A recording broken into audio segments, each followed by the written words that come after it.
जय श्री राम दोस्तों, राधे राधे। आप सभी का बहुत बहुत स्वागत है मेरे चैनल में। आज है अमावस्या, सोमवती अमावस्या है और पुरुषोत्तम मास की है, तो इस अमावस्या का बहुत ज़्यादा महत्व है।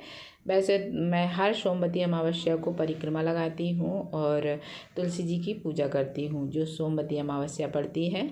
तो इस बार भी सोमवती अमावस्या पड़ी है और पुरुषोत्तम मास की है, तो बहुत ज़्यादा विशेष महत्व है आज की अमावस्या का।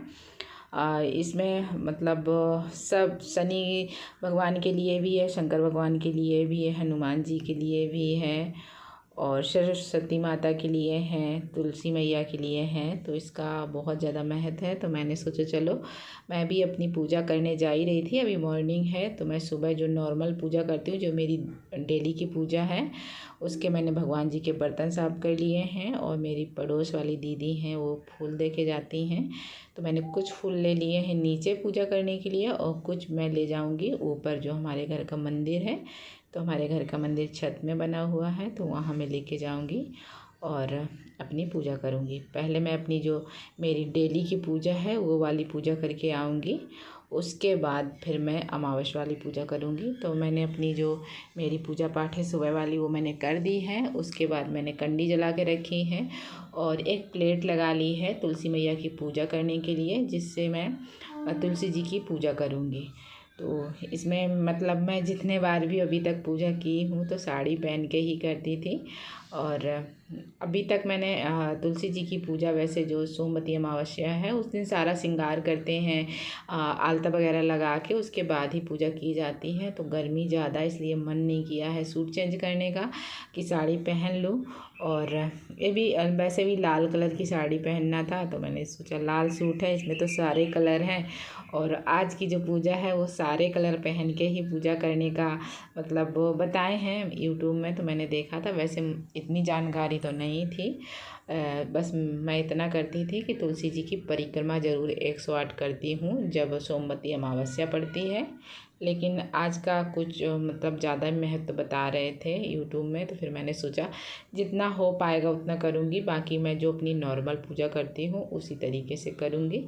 तो ये मेरे घर का मंदिर है, तो ये मैंने पहले ही पूजा कर दी थी। मैंने सिर्फ दर्शन करने के लिए ही, मतलब आप लोगों को दिखाने के लिए ही मंदिर खोला था। उसके बाद मैंने गेट बंद कर दिए हैं क्योंकि छत में है, धूप बहुत ज़्यादा पड़ती है और छत में ही मेरी तुलसी मैया है। तो मैं आ गई हूँ अब तुलसी मैया की पूजा करने के लिए।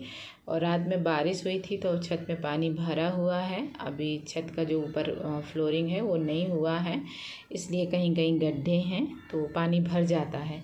तो तुलसी मैया के आसपास पानी भरा हुआ है, बस इतनी जगह है जहाँ मैं बैठी हूँ, थोड़ा सा ऊंचे में है इसलिए यहाँ पानी नहीं है, बाकी आसपास भरा हुआ है। तो मैंने होम कर दिया है और जो भी अक्षत रोली चंदन से तुलसी मैया की पूजा कर दी है और जहाँ पे मैंने होम किया है वहाँ पे पूजा कर दी है। उसके बाद मैं लेके आई हूँ 108 मूंगफली, मतलब मूंगफली के दाने, तो मैं उसी की परिक्रमा लगाऊंगी। इलायची दाना के लगा लेती हूँ, कभी जैसे मखाना है, जो भी चीज़ होती है घर में उसी की मैं लगा लेती हूँ। वैसे आज के दिन तुलसी मैया को श्रृंगार भी चढ़ाते हैं बहुत से लोग, लेकिन मैं हमेशा से मतलब जब से मैंने शुरू की है सोमवती अमावस्या की पूजा, तो मैं इसी तरीके से करती हूँ जैसे आज कर रही हूँ। बस साड़ी डाल लेती हूँ, लेकिन इस बार मैंने सूट में ही कर ली, बाकी कुछ भी चेंज नहीं किया है, जैसे मैं हमेशा करती थी वैसे ही कर ली हूँ। और जो धूप मैंने जलाई थी उसको मैं सारे घर में घुमा दूँगी पॉजिटिव एनर्जी के लिए, मतलब जो भी निगेटिव चीज़ें हैं वो घर से बाहर चली जाए और पॉजिटिव एनर्जी घर में आए। क्योंकि इसमें मैंने गूगल धूप भी डाल ली है, थोड़ा सा गूगल धूप को डालने से बोलते हैं पॉजिटिव एनर्जी आती है घर में। तो मैंने सारे घर में घुमा दी है और मैं पीने बैठ गई हूँ पानी, क्योंकि धूप बहुत ज़्यादा थी। मन तो नहीं कर रहा था कि मैं 108 परिक्रमा लगाऊंगी, मैं गिन के ज़रूर ले गई थी, लेकिन मैंने सोच लिया था धूप को देखते हुए कि मैं सिर्फ 11 या 21 लगाऊंगी, उसके बाद मैं शाम को लगा लूँगी। लेकिन थोड़ी सी छाया भी हो गई और हवा चलने लगी, तो फिर मैंने 108 पूरी अपनी परिक्रमा कंप्लीट कर ली थी। उसके बाद आके मैंने पानी पिया। ऐसा नहीं है कि मैंने सुबह से पानी नहीं पिया था, मैंने पानी सुबह जो मैं खाली पेट 1 लोटा पानी पीती हूँ वो पी लिया था। उसके बाद फिर मैंने दोबारा से अभी पानी पिया है और अब मैं बनाने जा रही हूँ मैंगो शेक, जो कि बच्चों को भी भूख लग रही है और टाइम भी हो गया है, 10 बज रहे हैं। तो बच्चे भी भूखे हो गए हैं और बच्चे अभी थोड़ा लेट उठते हैं, तो इतने जल्दी कुछ खाते पीते नहीं हैं। 9:30 बजे के लगभग उनको कुछ चाहिए रहता है ठंडा पीने के लिए। तो आज थोड़ा सा लेट हो गया, मैं पूजा कर रही थी। तो अभी मैं बच्चों को बना दूँगी। और दूध भी मैंने ठंडा करने के लिए रख दिया था, जो कि मैंने सुबह ही गर्म किया था और फिर ठंडा करके मैंने फ्रिज में रख दिया था कि थोड़ा सा मैंगो शेक बनाएंगे तो थोड़ा सा अच्छा लगेगा। वैसे मैं आइस क्यूब भी डाल देती हूँ, लेकिन आज दूध ठंडा है तो आइस क्यूब की ज़रूरत नहीं पड़ेगी।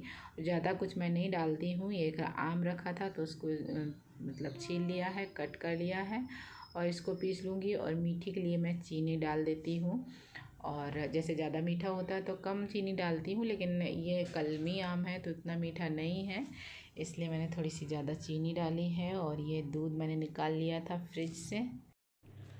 और सारे काम को अगर सही समय पे करो तो बहुत अच्छे से और शांति से काम हो जाते हैं। अगर थोड़ा सा भी टाइम इधर उधर हो गया तो फिर काम करने की हड़बड़ी होती है कि मतलब जल्दी से काम करना है, अभी ये नहीं हो पाया, वो नहीं हो पाया। तो मैं अपने सारे काम को टाइम देख के करती हूँ कि मतलब टाइम टू टाइम अच्छे से काम हो जाते हैं। 10-5 मिनट इधर उधर होता है, बाकी डेली का रूटीन का वही काम है, कुछ इधर उधर नहीं है। तो फिर मैंने बच्चों को दिया शेक, और मैंने दाल रख दी थी उसी समय पकने के लिए। दाल भी पक गई थी तो मैंने दाल में तड़का लगा दिया है और थोड़ा सा उसमें घी डाल दिया है। वैसे मैं सोच रही थी इस बार मैं मतलब आज मैं दाल का तड़का लगाऊंगी, लेकिन फिर मैं तेल का ही तड़का लगाई हूँ। तो 1 चम्मच मैंने ऊपर से घी डाल दिया है दाल में। और रायता के लिए मैंने दही को फेंट लिया है मिक्सी जार में डाल के, और ठंडा ठंडा पानी डाल दिया है। तो आज सादा सिंपल सा खाना बना रही हूँ। और चोखा बनाऊंगी, जो कि बिहारी लोग बनाते हैं, वो वाला चोखा। मैं वैसे पहली बार बना रही हूँ, मैंने अभी तक नहीं बनाया है, लेकिन अच्छा बना था, खाने के बाद बढ़िया लगा। तो अब ये मेरी मतलब लिस्ट में शामिल हो गया है। कभी कभी जब मन करेगा तो चोखा ज़रूर बनाऊंगी। बिल्कुल सादा सिंपल सा है और बनाने में कोई मतलब दिक्कत नहीं है। तो मैंने कढ़ाई में जो पकौड़ी बनाई थी रायता के लिए, उसी से मैंने थोड़ा सा तेल निकाल लिया था क्योंकि गर्म था। उसी में जीरा डाल दिया था और थोड़े से कड़ी पत्ता डाल के रायता में तड़का लगा दिया है। और जो तेल कढ़ाई में था उसमें मैंने 6-7 मिर्ची डाल दी लाल वाली, चोखा बनाने के लिए।